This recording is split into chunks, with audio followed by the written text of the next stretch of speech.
والسابقون الأولون من المهاجرين والأنصار والذين اتبعوهم بإحسان رضي الله عنهم ورضوا عنه.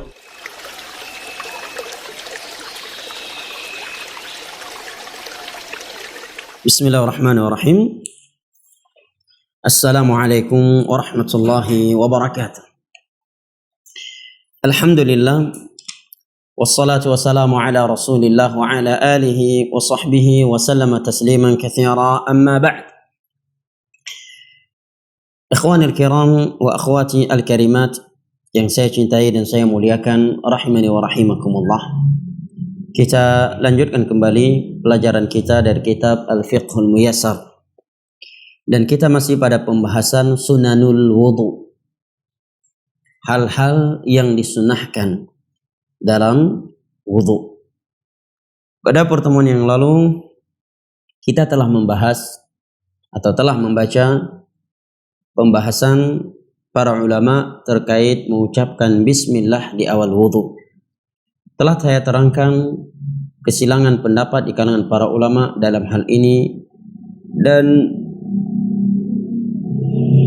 mana yang kuat dari pendapat tersebut menurut kami.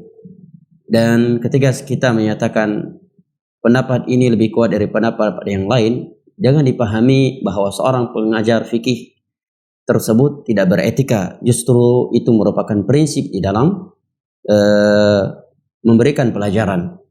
Karena ucapan seorang ulama, seorang pengajar ini adalah lebih kuat daripada yang lainnya, maksudnya adalah menurut apa yang dia pahami dari ucapan para ulama tersebut, bukan sebagai bentuk vonis bahwa dia lebih berilmu dari ulama-ulama lain yang tidak berpendapat dengan pendapat tersebut. Karena ucapan para pengajar ini lebih kuat daripada yang lainnya, itu bukan berdasarkan pandangan pribadinya, tetapi dia menguatkan dari sebagian pendapat ulama yang ada di dalam hal tersebut dengan apa yang dia lihat dalam hal tersebut. Pada pertemuan yang lalu juga telah kita bahas bahwa di antara sunnah wudu atau sebelum wudu adalah bersiwak. Juga telah kita bahas rincian pembahasan siwak. Apakah halil siwak yang disunahkan itu mesti dari kayu siwak, kayu arak, atau mencakup selain kayu arak seperti sikat gigi atau bahkan dengan jari jemari. Yang ketiga adalah mencuci kedua telapak tangan di awal wudu. Mencuci kedua telapak tangan sebanyak 3 kali di awal wudu. Dan telah kita sebutkan faedah tambahan bahwa di sana ada pencucian telapak tangan sebanyak 3 kali yang berhukum wajib, yaitu setelah bangun dari tidur. Sebagaimana hadis Abi Hurairah radhiyallahu anhu yang diriwayatkan oleh Al-Imam Al-Bukhari dan Muslim. Nabi sallallahu alaihi wasallam bersabda, "Wa idza istayqadha ahadukum min naumi fala yudkhilu yadayhi fil ina'i hatta yaghsilahuma thalatha." Apabila salah satu di antara kalian bangun dari tidurnya, maka janganlah dia langsung memasukkan kedua tangannya ke dalam bejana air sehingga dia mencucinya sebanyak 3 kali. Adapun yang bahas di sini adalah mencuci kedua telapak tangan sebanyak 3 kali di awal wudu. Nah, sebelum mencuci tangan, mencuci wajah, kemudian mencuci tangan dan seterusnya. Yang keempat, hal yang disunahkan dalam wudu adalah al-mubalaghah. Al-mubalaghah ketika bermadmadah dan al-istinsyaq. Mubalaghah ketika memasukkan air ke dalam mulut dan ketika memasukkan air ke dalam hidung. Telah saya sebutkan beberapa ucapan para ulama terkait definisi al-mubalaghah, bersungguh-sungguh dalam berkumur-kumur dan memasukkan air ke dalam hidung, yaitu ucapan Al-Imam Asy-Syaukani dan ucapan Syekh Muhammad bin Shalih Al-Utsaimin, bahwa ini maksud dengan al-mubalaghah di dalam madmadah di mana dia memutar-mutarkan air berkumur-kumur dengan amat keras di dalam mulutnya. Dan dimaksudkan dengan al-mubalaghah di dalam istinsyaq, memasukkan air ke dalam hidungnya, di mana dia memasukkan air ke dalam hidungnya sehingga seluruh sudut hidung yang ada di dalam telah terkenai telah terkena air tersebut. Nah, ini hukumnya sunnah. Adapun madmadah dan istinsyaq itu sendiri hukumnya wajib, sebagaimana yang telah kita bahas di pembahasan yang keempat, hal-hal yang wajib dalam bab wudu sebelum bab ini. Yang kelima, yang ini yang belum kita baca di pertemuan yang lalu, kata penulis hal sunnah yang kelima dalam bab wudu adalah ad-dalak wa takhlilul lihyatil kathifah bil ma'i hatta yadkhul al ma'u fi dakhiliha li fi'lihi sallallahu alaihi wasallam fa innahu kana idza tawadda'a yudalliku dhira'i wa kadzalika kana yudkhilul ma' tahta hanakihi wa yukhallilu bihi lihyatah. Sunnah yang kelima dalam bab wudu adalah menyela-nyela anggota wudu ketika mencucinya dan menyela-nyela jenggot yang lebat dengan air sehingga air wudu masuk ke dalamnya. Apa dalil bahwa menyela-nyela anggota wudu ketika berwudu dan jenggot ketika berwudu dengan air wudu adalah sunnah?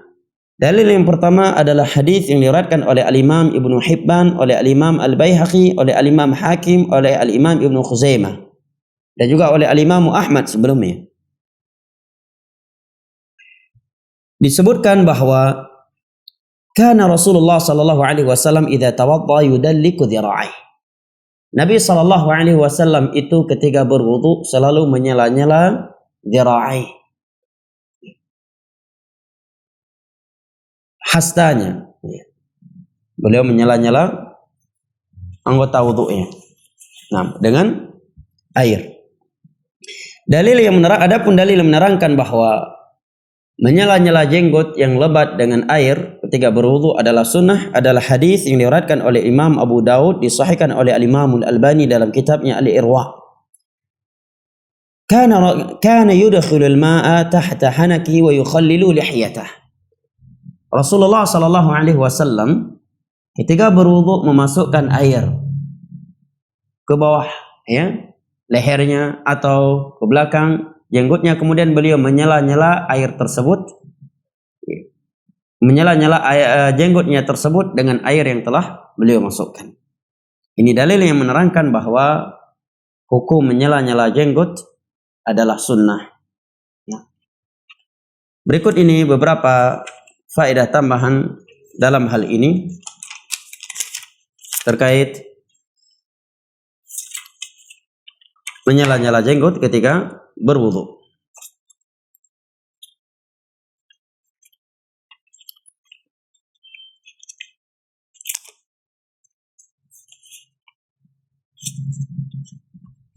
Baik.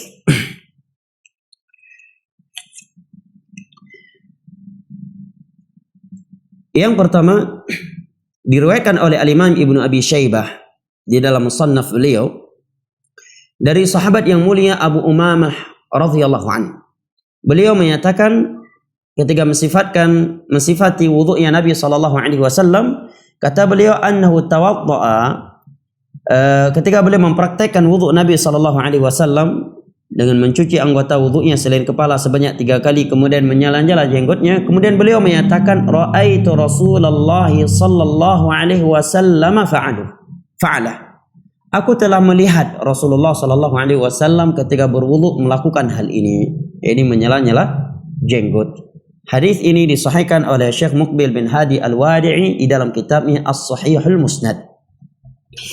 Juga diriwayatkan oleh Imam Ahmad dari Aisyah radhiyallahu anha, beliau menyatakan kana Rasulullah sallallahu alaihi wasallam idza tawadda'a khallala lihyatahu bil ma'. Rasulullah sallallahu alaihi wasallam ketika berwudu senantiasa menyela-nyela jenggotnya dengan air. Al-Imam Ibnu Hajar mengomentari hadis ini dalam kitabnya At-Talkhis, isnaduhu hasan. Sanad hadis Aisyah ini hasan. Nah, dari Utsman bin Affan radhiyallahu anhu dalam riwayat Al-Imam Tirmidzi dan Al-Imam Ibnu Majah, beliau menyatakan kana Nabi sallallahu alaihi wasallam kana yukhallilu lihyatah. Rasulullah sallallahu alaihi wasallam dahulu senantiasa menyela-nyela jenggotnya ketika berwudu. Al-Imam Tirmidzi setelah membawa riwayat ini mengomentari, wa qala bihadza aktsaru ahli al-ilm min ashabin Nabi sallallahu alaihi wasallam wa man ba'dahum ra'au takhlil al-lihyah. Mayoritas ulama dari kalangan para sahabat Nabi sallallahu alaihi wasallam dan yang datang setelah mereka dari kalangan tabi'in, tabi'ut tabi'in dan tabi'ut tabi'in, mayoritas mereka berpendapat dianjurkannya menyela-nyela jenggot ketika berwudu. Wa bihi yaqulu Syafi'i, kata Imam Tirmidzi, dan inilah pendapatnya Imam Syafi'i. Kemudian kata beliau, wa qala Ahmad, dan Imam Ahmad menyatakan insaha an takhlilil lihyati fahuwa jaiz. Dan apabila dia lupa menyela-nyela jenggotnya ketika berwudu, maka itu boleh, wudunya tetap sah. Dari beberapa riwayat di atas kita dapat mengambil beberapa pelajaran. Yang pertama, bahwa menyela-nyela anggota wudu ketika berwudu hukumnya sunnah, ya, tidaklah wajib. Kenapa? Karena itu adalah perbuatan Nabi sallallahu alaihi wasallam, ya, dan bukan perintah. Kecuali kata para ulama, di suatu kondisi menyela-nyela anggota wudu menjadi wajib, yaitu tatkala dipastikan air wudu tidak akan mengenai salah satu dari sudut anggota wudu tersebut kecuali dengan di sela-sela. Sebagai contoh misalkan, sebagian orang karena gemuk, jari jemarinya itu terlalu rapat, ya? Jari jemari tangannya atau kakinya terlalu rapat. Kalau dia sekedar menyiramnya tanpa menyela-nyelanya dengan tangannya, maka dipastikan atau dominan sangkaan air wudu tidak akan mengenai salah satu dari sudut jari jemarinya tersebut. Atau sebagian orang punya cincin, ya, ketika cincinnya tidak digerak-gerakkan, maka anggota air wudu tersebut tidak akan mengenai anggota atau sudut anggota wudu yang ada di bawah cincinnya. Maka kalau demikian, menyela-nyela anggota wudu atau sebagian sudut anggota wudu di saat itu menjadi wajib. Kenapa? Karena al-wasail ma la yatimul wajibu illa bihi fahuwa wajib. Sesuatu yang perkara wajib tidak sempurna kecuali dengannya, maka dia menjadi wajib. Pelajaran yang kedua yang dapat kita petik dari beberapa riwayat di atas, bahwa menyela-nyela anggota wudu, menyela-nyela jenggot ketika berwudu, apabila jenggotnya tersebut lebat, hukumnya adalah sunnah, ya. Hukumnya adalah sunnah, sebagaimana di dalam beberapa riwayat yang telah kita simak di atas. Tetapi hal ini disunnahkan apabila jenggotnya itu lebat, ya. Adapun jika jenggotnya itu tidak lebat, maka para ulama menyebutkan fatughsal ma'al wajh. Cukup dicuci bareng ke mukanya, wajahnya. Misalkan kayak anak nih, ya, Bang Adit, Bang Maimun, Ubid, Bang Nopri, ya, Bang Roni juga belum lebat. Ini cukup dicuci bareng dengan wajah, tidak perlu disela-sela. Lantas apa kategori lebat? Apa kategori lebat? Apa definisi jenggot itu lebat? Dibahas oleh para ulama. Lihat bagaimana ilmiahnya pelajaran yang diberikan oleh para ulama kita. Definisi jenggot itu lebat, kata para ulama, di antaranya Al-Imam Nawawi dalam kitabnya Al-Majmu' Syarh Al-Muhadzab, ya, ulama kita, ulama Syafi'i, dan juga oleh Al-Imam Ibnu Qudamah dalam kitabnya Al-Mughni. Ya, Al-Imam Ibnu Qudamah adalah fuqaha yang bermadzhab Hambali, dan Al-Imam Nawawi bermadzhab Syafi'i. Tetapi dua kitab ini sudah menjadi kitab perbandingan madhab, karena di dalam kitab ini dibahas pendapat-pendapat para ulama, kesilangan para ulama di dalam pembahasan fikih dari berbagai madhab. Mereka menyebutkan bahwa definisi jenggot yang lebat adalah ma sataratil bashara 'anil nadhir, yang menutupi kulit di belakang jenggot ketika dilihat. Ya, ketika dilihat oleh seseorang fi majlis at-takhatub, ketika dia sedang berbicara dengan lawan bicaranya. Karena kalau dari jauh, orang yang jenggotnya tidak lebat pun tidak nampak kulit yang ada di dalam jenggot. Tapi patokannya adalah ketika kita berbicara dengan dia, ya, berarti dengan jarak yang dekat. Kulit yang ada di dalam jenggotnya, di belakang jenggotnya tidak terlihat oleh kita, ya, atau tidak terlihat oleh orang lain. Ini definisi jenggot yang lebat. Jika jenggotnya sudah seperti itu, maka dianjurkan, disunnahkan ketika dia berwudu untuk menyela-nyelanya secara khusus, ya. Setelah dia mencuci wajah, ya, agar dia menyelanya, dan tidak perlu mengambil air baru, karena bagian jenggot masuk dalam bagian wajah. Tapi hendaknya dia khususkan menyela jenggotnya. Baik. Kemudian ada sebuah faedah dari Imam Syaukani dalam kitabnya Sailul Jarrar, dan juga selain beliau, bahwa di sana ada ucapan sebagian ulama seperti ucapan Imam Ahmad dan juga Al-Imam Ibnu Abi Hatim dari ayahnya Abu Hatim Ar-Razi, yang menyatakan bahwa riwayat-riwayat yang menerangkan bahwa Nabi menyela-nyela jenggotnya ketika berwudu tidak ada yang sahih. Maka dijelaskan maksudnya, kata Imam Syaukani, adalah bi'tibari ba'dhi turuq. Ucapan mereka ini maksudnya maksudnya adalah setiap sanad riwayat yang menerangkan bahwa Nabi menyela-nyela jenggotnya dengan tersendirinya adalah riwayat yang tidak ada yang selamat dari kedhaifan. Ya, kalau ditinjau satu persatu sanadnya, semua sanadnya tidak ada yang selamat dari kedhaifan. Wa amma bi'tibaril kull fala. Akan tetapi jika semua riwayat tersebut dikumpulkan, maka menjadi sahih. Karena ada kedhaifan, ya. Sebuah riwayat dhaif, tetapi karena jalannya banyak dan kedhaifannya pun tidak parah, maka dia naik menjadi hadis yang sahih, hasan li ghairihi. Ya. Berbeda jika suatu riwayat dia dhaif dengan dhaif yang parah. Di dalam sanadnya misalkan ada matrukul hadis, ada wadda'ul hadis, ada kadzab, ya.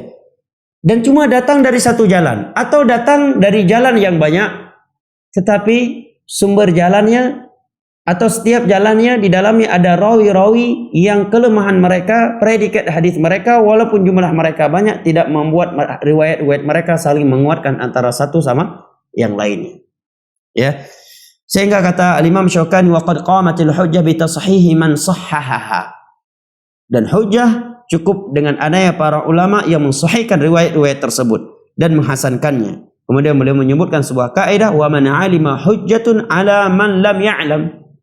Dan orang yang mengetahui itu lebih dipegang, lebih diterima daripada orang yang tidak mengetahui. Kesimpulannya bahwa ini maksud dengan ucapan sebagian ulama hadis terdahulu bahwa tidak ada riwayat yang sahih yang menerangkan bahwa Nabi SAW menyela-nyela jenggotnya ketika berwudu. Maksudnya sanadnya masing-masing. Tetapi jika dikumpulkan sanad-sanad tersebut, riwayat-riwayat tersebut menjadi sahih karena datang dari jalan yang banyak, dan juga karena kedhaifan yang ada di dalamnya bukanlah kedhaifan yang parah, tetapi kedhaifan yang masih bisa saling menguatkan antara satu sama yang lainnya, yang rinciannya dibahas dalam ilmu hadis. Baik. Kesimpulan yang lain yang di luar pelajaran kita malam hari ini, bahwa Nabi kita SAW itu berjenggot, lebat jenggotnya, dan beliau berjenggot bukan karena beliau tinggal di negeri Arab. Beliau berjenggot bukan juga mengikuti budaya orang Arab di masa itu. Justru akan tetapi beliau berjenggot karena itu suatu syariat yang Allah anjurkan dan Allah perintahkan kepada beliau, dan beliau perintahkan kepada umatnya secara khusus. Dan telah kita bahas di pertemuan yang lalu, ya, jika ada yang menginginkan rekamannya dapat diminta kepada teman-teman yang merekam secara tuntas. Telah kita bahas pendapat ulama Islam dan secara khusus 4 mazhab terkait hukum jenggot untuk kaum lelaki. Telah saya sebutkan beberapa dalil dalam hal ini, ucapan para ulama mazhab dengan menyebutkan rujukan-rujukan kitab mazhab dalam hal ini. Sehingga dengan ini final pembahasan jenggot untuk kaum lelaki. Jangan menebarkan syubhat di tengah-tengah umat. Bahkan yang menyakitkan dari sikap sebagian orang yang mengaku cinta Nabi Muhammad SAW, tetapi dia memperolok-olok hukum jenggot. Bahkan sebagian mereka menilai seakan-akan jenggot itu simbol kejorokan. Orang yang berjenggot itu adalah orang yang jorok, orang yang kurang bersih. Tetapi dia tidak merasa risih dengan orang yang berkumis sudah sampai seperti pisang goreng hangus. Nah, ya akhi, tidak ada yang lebih tampan dari Nabi Muhammad SAW dan beliau berjenggot. Ya akhi, tidak ada yang lebih higienis hidupnya daripada Nabi Muhammad SAW dan beliau berjenggot. Tidak ada yang lebih jantan daripada Nabi Muhammad SAW dan beliau berjenggot. Dan yang lebih menyakitkan lagi, atau tidak kalah menyakitkan hati ini, saya mendengar sebuah video seorang penceramah menyatakan, jangan dikira semua yang berjenggot itu bagus. Sebagian orang berjenggot, sebagian orang itu tempat ayunan setan di situ katanya. Tempat setan ni mayu ni nan, jin ni mayu ni nan. La haula wala quwata illa billah. Ini ucapan yang hendaknya seorang minta maaf kepada kaum muslimin. Yang pertama, jenggot adalah sesuatu yang diperintahkan oleh mencukur jenggot adalah sesuatu yang dilarang oleh Rasulullah SAW. Nabi memerintahkan kita untuk membiarkan jenggot yang telah tumbuh. Hadis-hadis dalam masalah jenggot amatlah banyak. Bahkan Imam Sunani menyatakan hadis yang mutawatir. Bisa di dalam Sahih Bukhari, Sahih Muslim, Sunan Abi Dawud, Sunan Tirmidzi, Sunan Ibnu Majah, dan yang lain-lainnya. Yang kedua, dari mana dia mengetahui bahwa jenggot sebagian orang itu adalah tempat berayunnya setan di situ? Ini kan jelas dusta.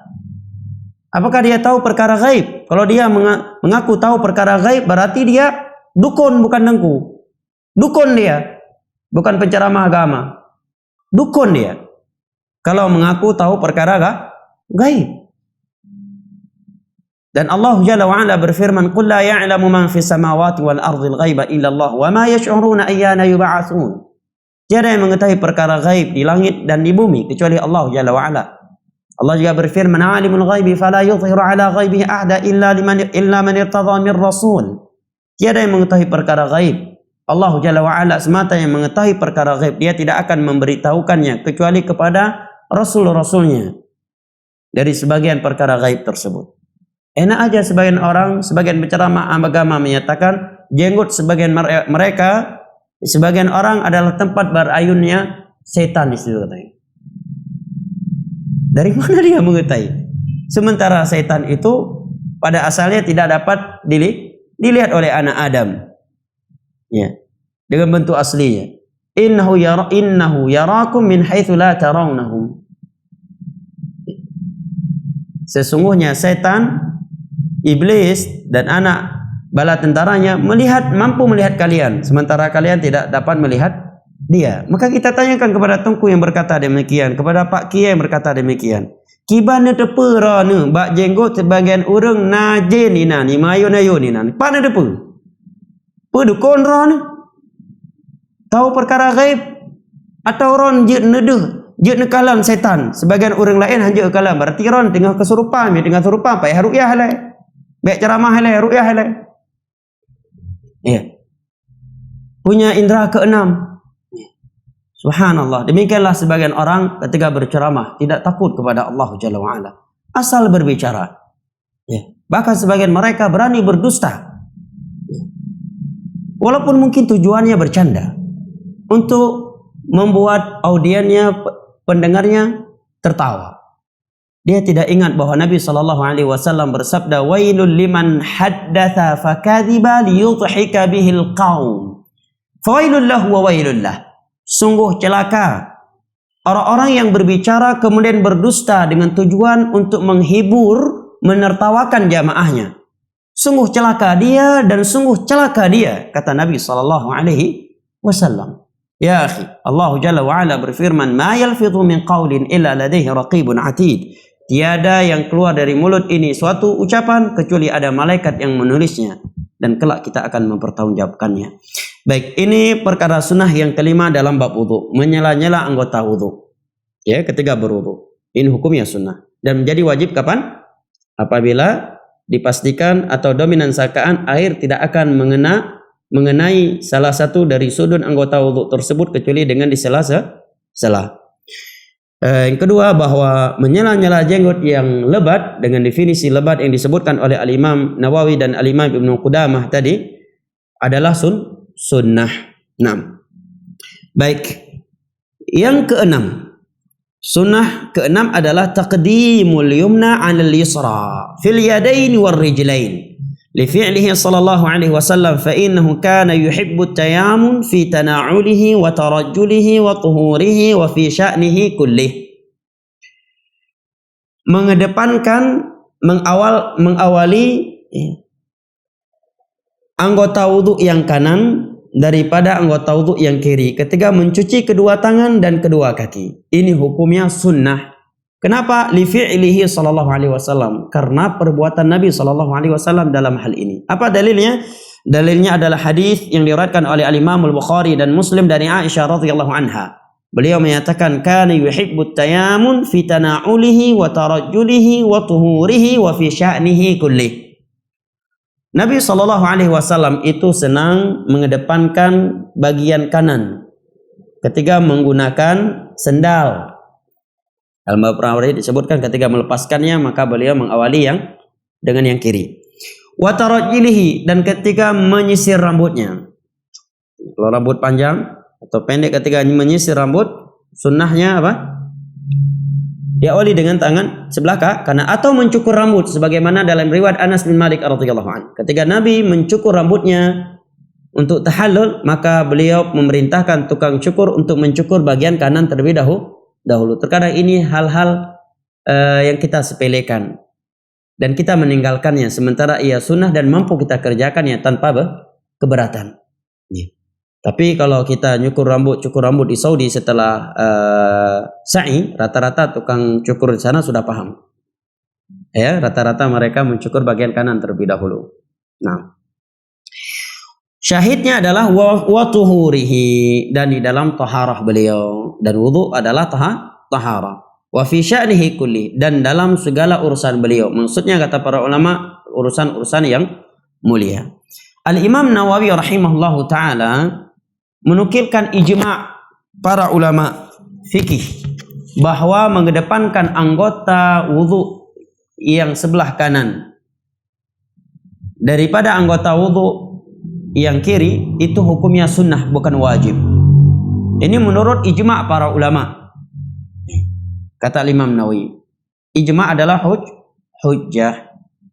Jadi kalau ada yang berwudu, ya, dia mencuci tangan kiri terlebih dahulu, kemudian baru tangan kanan, baik sengaja ataukah lupa, maka wudunya sah, tetapi dia telah meninggalkan sunnah, sesuatu yang afdal. Dan tentunya tidak layak bagi seorang muslim yang mencintai Rasulullah sallallahu alaihi wasallam dengan sengaja dan terus-menerus mencuci anggota wudu sebelah kiri terlebih dahulu daripada sebelah kanan ketika mencuci kedua tangan atau kedua kakinya. Ya. Kenapa kita katakan dua tangan dan dua kaki? Karena pada selain ini tidak dapat digambarkan kanan terlebih dahulu. Karena ketika Nabi mencuci wajahnya maka beliau mencucinya sekaligus. Ketika mengusap kepalanya beliau juga mengusapkannya dengan sekaligus. Ya. Kecuali pada kedua tangan dan kedua kaki, itu hukumnya sunnah. Maka barang siapa yang berwudu, maka yang paling afdal ketika mencuci kedua tangan dan kedua kakinya agar dia mencuci sebelah kanan terlebih dahulu baru sebelah kiri. Ya, sebelah kanan sampai selesai dia cuci sebanyak 3 kali. Jika dia mencuci sebanyak 3 kali baru pindah ke sebelah kiri. Nah, ya.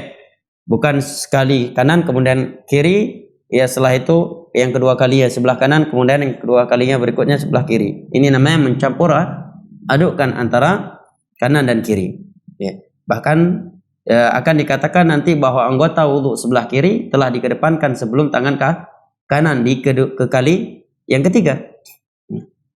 Maka hukumnya sunnah jika seorang meninggalkannya dengan sengaja ataupun lupa, wudhunya tetap sah, tetapi dia telah meninggalkan sesuatu yang sunnah dan itu tidak layak untuk dilakukan secara terus menerus. Baik, sunnah yang berikutnya adalah tathlithul ghusli fil wajhi wal yadaini wal rijlain. Mencuci wajah, kedua tangan dan kedua kaki sebanyak 3 kali. Jumlah 3 kalinya adalah sunnah.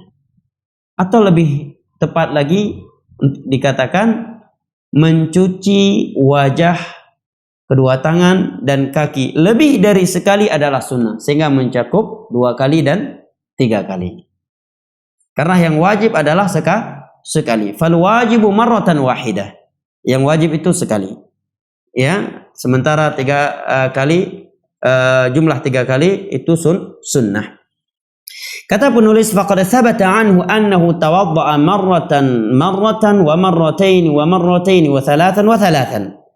Telah sahih riwayat dari Nabi SAW bahwa beliau pernah berwudu sebanyak sekali, ya, mencuci anggota wudunya maksudnya wajah, tangan dan kaki. Adapun kepala maka beliau mengusapnya dengan sekali dan bukan mencuci tapi mengusap.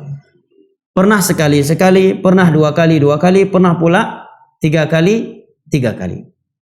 Baik, di sini ada faedah dari kitab Sifatul Wudu'i Nabi sallallahu alaihi wasallam terkait jumlah ini yang lebih jelas, ya. Baik, yang pertama bahwa Nabi sallallahu alaihi wasallam pernah mencuci wajah, kedua tangan dan kaki sebanyak 3 kali.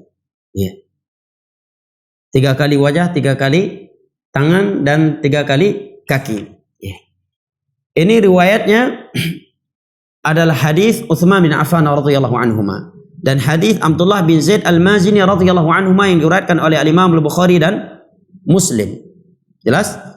Baik. Yang kedua, mencuci wajah, kedua tangan atau kedua kaki sebanyak 2 kali. Ini juga telah dilakukan oleh Rasulullah sallallahu alaihi wasallam sebagaimana dalam riwayat Al-Bukhari dari Abdullah bin Zaid bahwa Nabi sallallahu alaihi wasallam berwudu mencuci anggota wudunya sebanyak 2 kali. Juga diriwayatkan oleh Imam Ahmad, oleh Imam Abu Daud dan oleh Imam Tirmidzi dari Abu Hurairah radhiyallahu anhu. Dengan sanad disahihkan oleh Syekh Muqbil dalam kitabnya As-Sahihul Musnad, beliau menyatakan ra'aitu Rasulullah sallallahu alaihi wasallam yatawaddau marratain.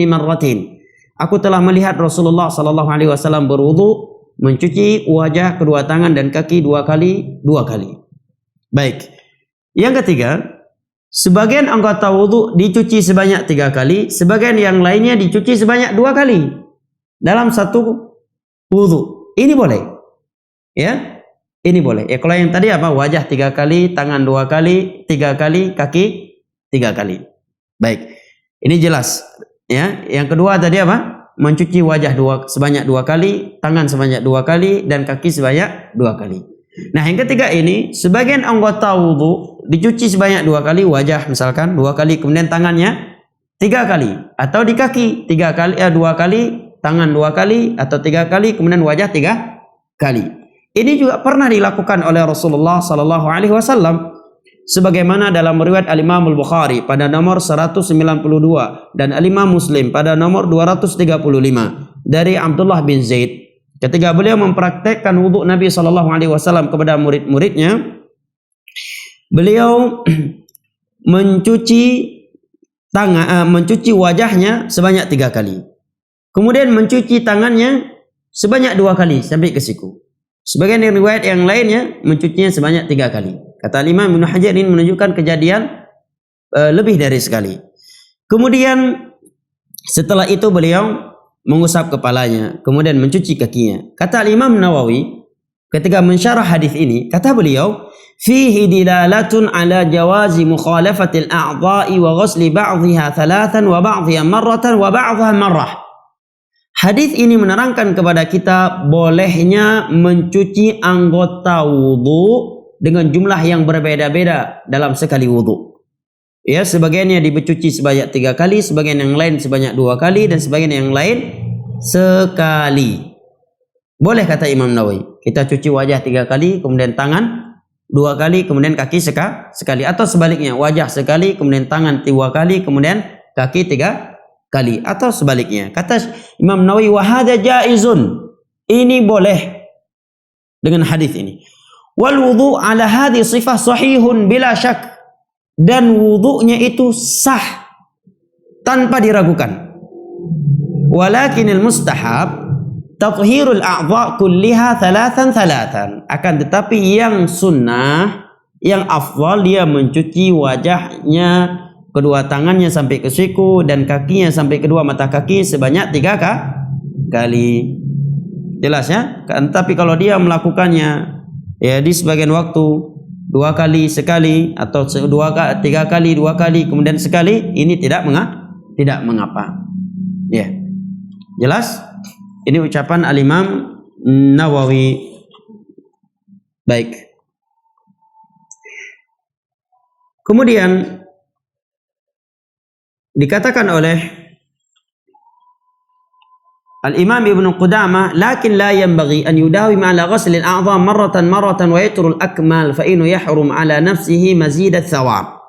Tapi tidak sepantasnya seorang itu mencuci anggota wudunya hanya sekali, bukan 3 kali, karena dia telah meninggalkan sesuatu yang utama dan telah mengharamkan untuk dirinya pahala yang lebih baik. Dengan ini kita mengetahui bahwa mencuci wajah, tangan atau kaki sebanyak 3 kali hukumnya sunnah.